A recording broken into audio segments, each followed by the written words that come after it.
Bakit nga ba pumasok ka sa sexy route nung bata ka? Pag bata ka, hindi mo iniisip yung consequences ng ginagawa mo. That time, Miss Karen, ang iniisip ko lang, kung kaya nila gawin, kaya ko rin. Napanood mo, Yes. pero ngayon kaya mo panoorin?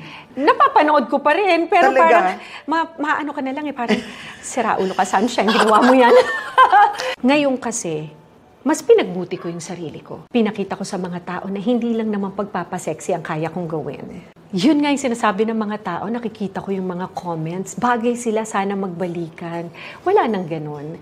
Pero hanggang doon na lang kung ano yung shinare naming pagmamahal at happiness, natapos na yun.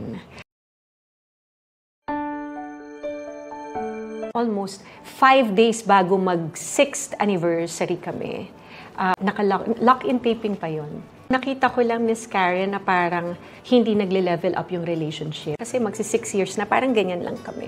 I'm okay na life partner kami. So, hindi natin pwede talagang ipilit eh. Ang sarap magmahal.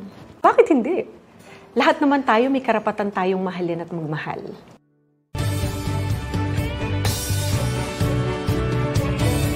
Angeline, your mom has been a single mom most of her life. Well, she's kind of like a best friend na to us. Especially because I also have 2 sisters that I get to look up to.